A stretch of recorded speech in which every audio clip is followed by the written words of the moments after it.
આજે આપણે કમળની માળા બનાવતા શીખશું. Welcome to Balmukund creations. Thakorji માટેની ગદી માળા અથવા કમળની માળા બનાવતા માટે જોશે ફેબ્રિક ગ્લુ. તમે કોઈ પણ લઈ શકો છો. ગ્રીન કલરના મોતી ઝીણા હોવા જોઈએ.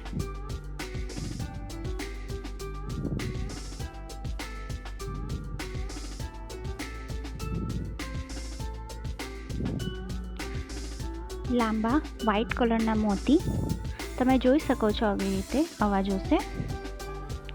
વ્હાઇટ કલરની થ્રેડ, મલમલનું પિંક કલરનું કપડું, પ્લકર. આની જરૂર પડશે નહીં, પણ તમારી પાસે હોય તો સારું. આને આપણે એક પ્લેટમાં અથવા કોઈ પણ એમાં રાખીને રાખશું, તાકી આપણે ઇઝી પડે વાપરવા માટે. પહેલાં મલમલના કાપડમાં ગ્લુ લગાડશું. એમાં મોતી સ્ટિક કરશું આપણે પહેલાં, ને એને વીંટાળી દઈશું. પછી આખા બાજુ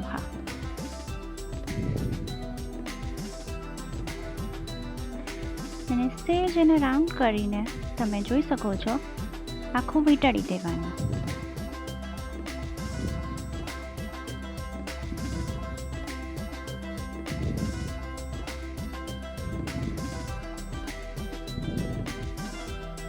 ને એને એ સાઈડથી જરા કાપી નાખશું ઉપરથી.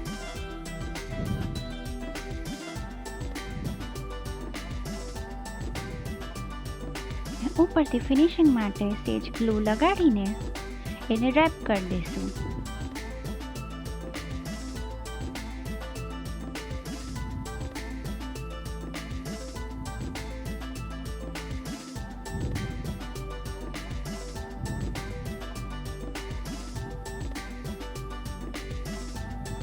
આ બની ગયું તમારું મોતી.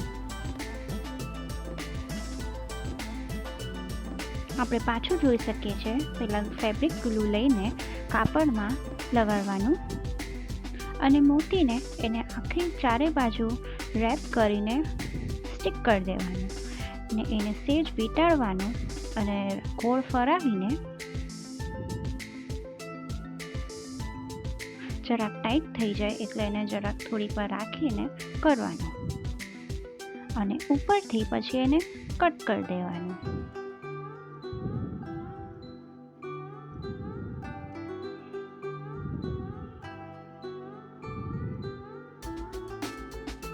એવી રીતે જ ઉપરમાં આપણે ફેબ્રિક ગ્લુ લગાડશું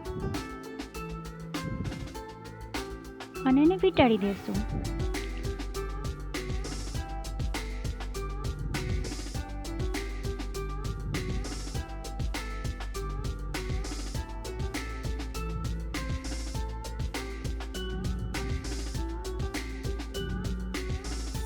આપણું બીજું મોતી બની ગયો.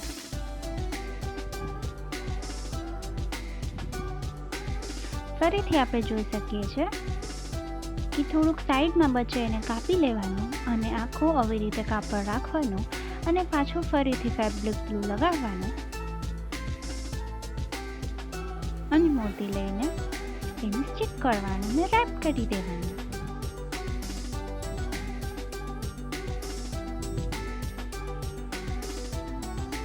ફરીથી આને સેજ ઘુમાવીને તાકી મોતીમાં જે કાપડ છે એ બરાબર સ્ટિક થઈ જાય.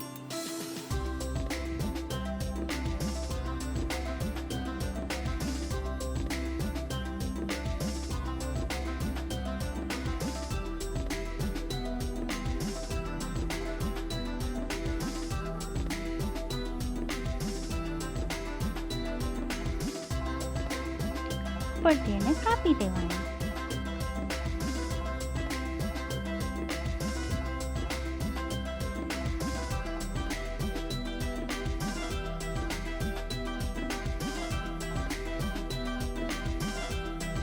ઉપરમાં ફેબ્રિક ગ્લુ લગાવીને એને ઠીકથી બંધ કરી દેવાનું.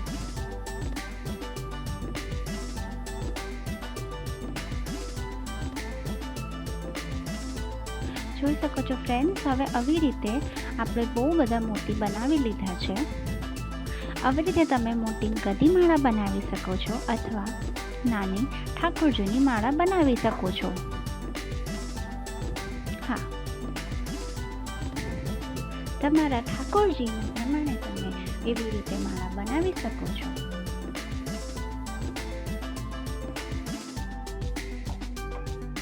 હવે આપણે દોરો લેશું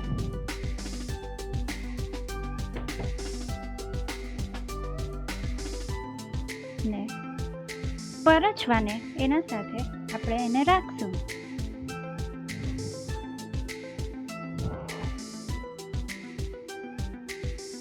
આપણે એને 3 વાર સરસ રીતે ગાંઠ મારી દેશું પરચવા સામે.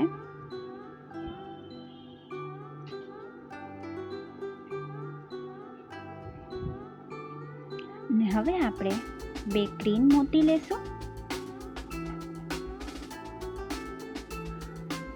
અને પછી પિંક મોતી લેશું.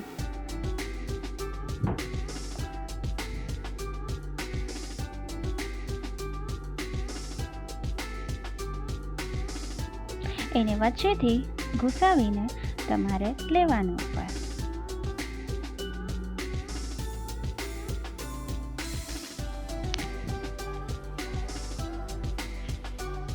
એવી રીતે પાછા 2 ગ્રીન મોતી લેશું અને પછી એક પિંક મોતી લેશું.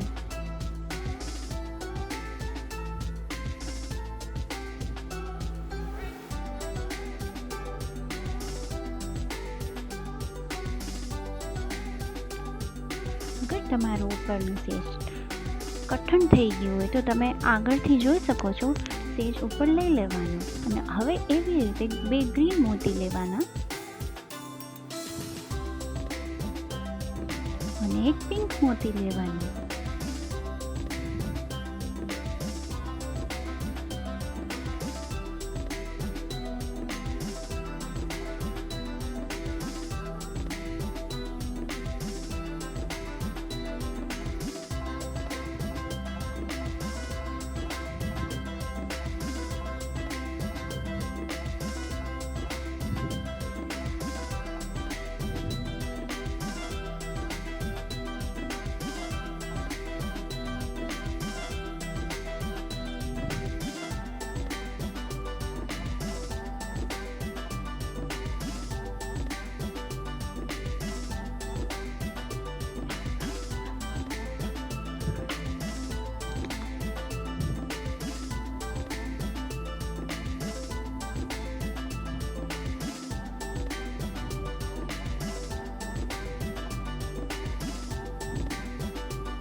પાછા 2 ગ્રીન મોતી લેવાના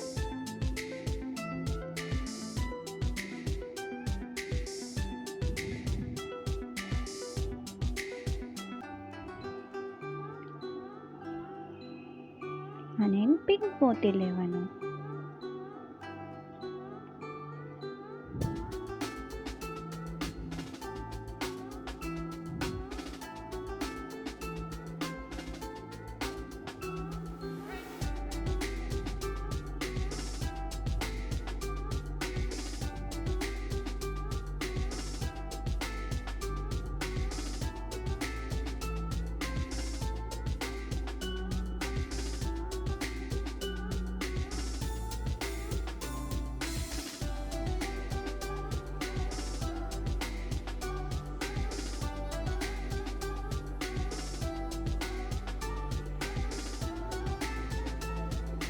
હવે આપણે એમાંથી જ મોતીમાંથી બીજા બાજુ લઈ જઈને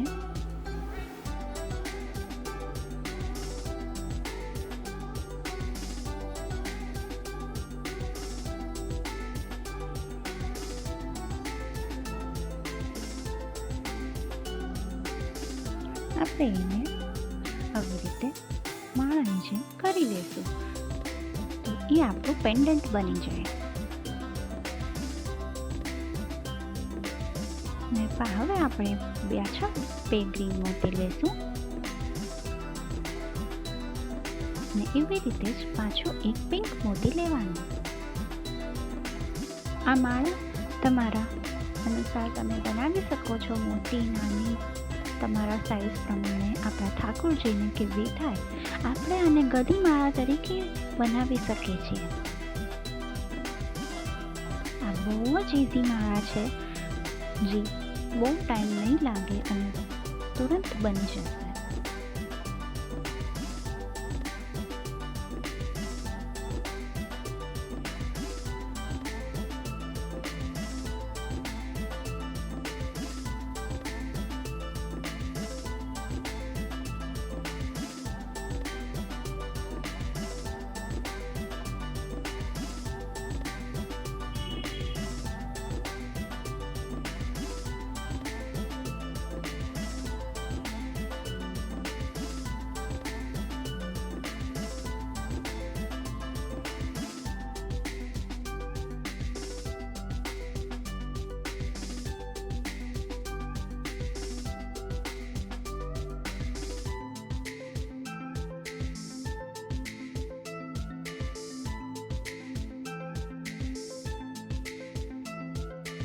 પિંક મોતી લીધું ને આપણે ઓલા બાજુ 3 હતા એટલે આ બાજુ આપણે 3 લગાડશું પિંક મોતી.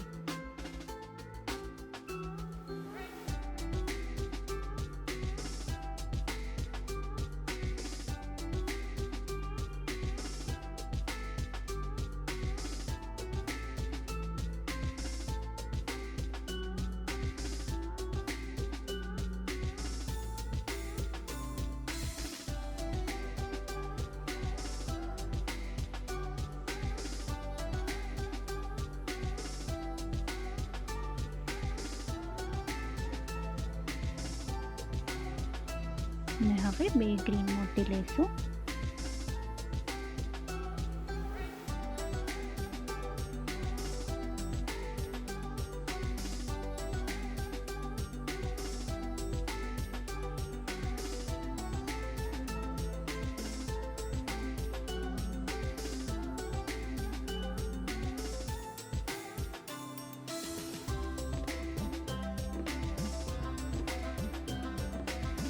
ને હવે આપણે એને પરચવા સાથે ટાઈટ કરી દઈશું.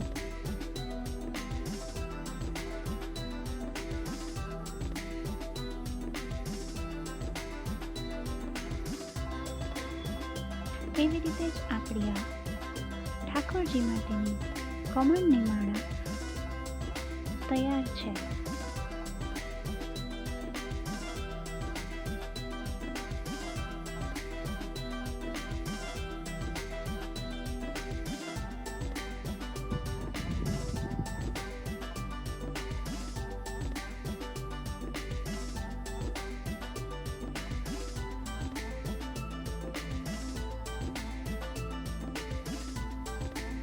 અને 2-3 ગાંઠ મારી દઈશું એટલે આ એકદમ પરફેક્ટ થઈ જશે.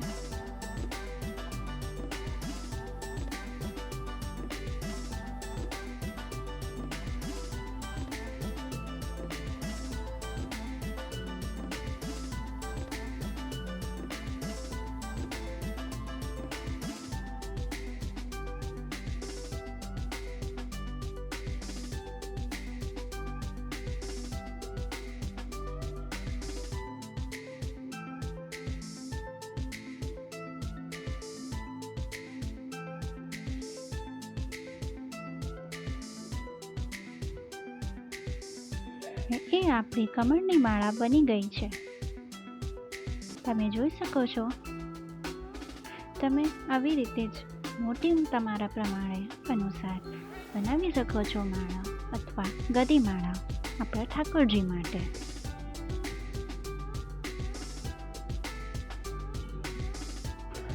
સો ફ્રેન્ડ્સ, જોઈ શકો છો આ ગદી માળા પણ અમે બનાવી છે.